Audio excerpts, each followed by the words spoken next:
জানো দাসী, কালকে রাতে মন্ত্রীমশাইয়ের অর্ধেক গোপ কেটে ফেলেছি। কি এখন মন্ত্রীমশাইকে গোপ ছাড়া কেমন দেখতে লাগবে? রাজকুমারী, ওনার নিজের গোফ নিজের স্ত্রীর থেকেও বেশি প্রিয়। হ্যাঁ, সারাক্ষণ ঘুমিয়ে থাকার মূল্য তো তাকে দিতে হবে, তাই না?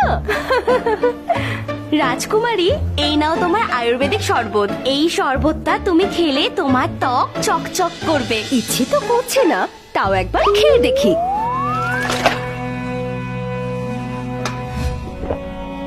তো কি বাজে খেতে এটা! এটা খেয়ে তো মুখের স্বাদটাই নষ্ট হয়ে গেল। আমি এটা খেতে পারবো না। আর এটা একদমই নয় যে আমাদের ত্বক বেশার জিনিস খেলে চকচক করবে। তুমি বরঞ্চ সুস্বাদু খাবার বানাও, যেটা খেলে মন ভালো হয়ে যাবে। ঠিক আছে রাজকুমারী। যাও গিয়ে অন্য কিছু নিয়ে এসো।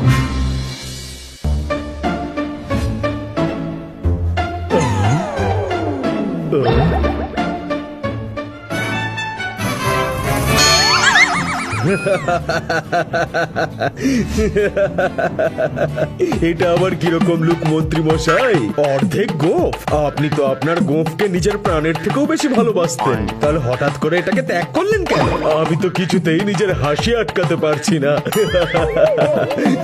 আমি আমার গোপ কাটিনি মহারাজ, আমার গোপের বলি দিয়েছে রাজকুমারী স্বয়ং।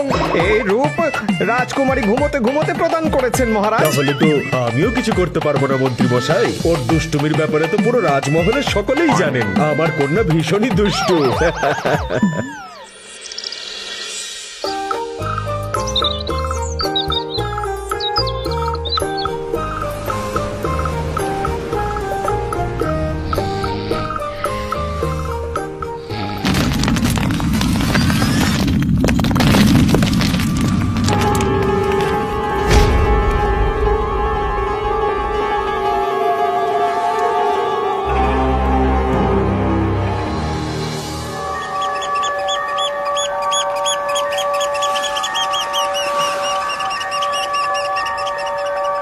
মহারাজের জয় হোক।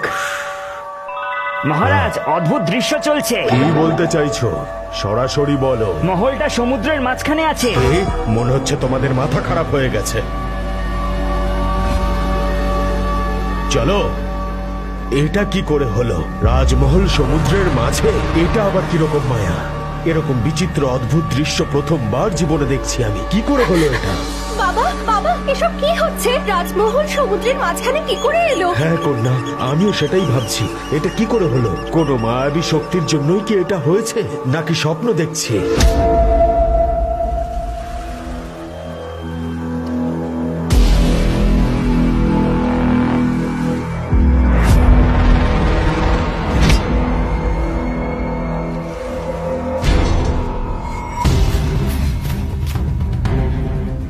এ কি?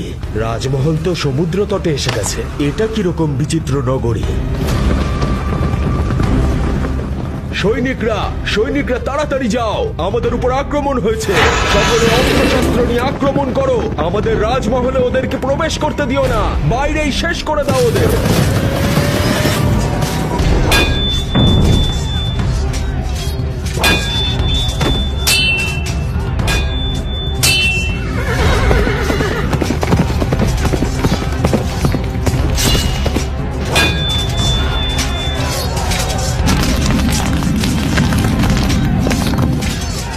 সকলে রাজমহলে ফিরে চলো। তবে একজন রাক্ষসও যেন রাজমহলে প্রবেশ করতে না পারে। তাড়াতাড়ি চলো, রাজমহল আবার সমুদ্রে ফিরে যাচ্ছে।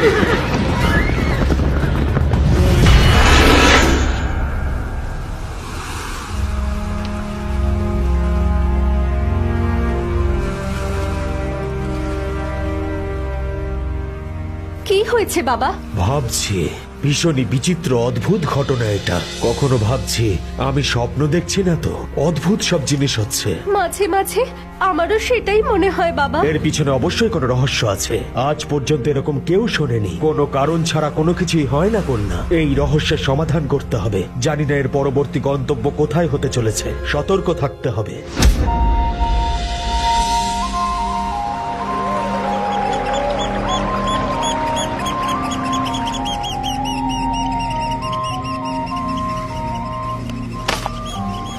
বাবা, আমরা এই জঙ্গলকে কাছ থেকে দেখতে পারি? কি সুগন্ধ আসছে ওখান থেকে! এরকম গন্ধ আগে কখনো পাইনি। না কন্যা, এটা কোনো ষড়যন্ত্রও হতে পারে। আমাকে একবার ভালো করে দেখতে দাও যে এটা কি ধরনের বন। যতক্ষণ না আমি সম্পূর্ণভাবে সন্তুষ্ট হব, আমি তোমাকে যেতে দিতে পারবো না।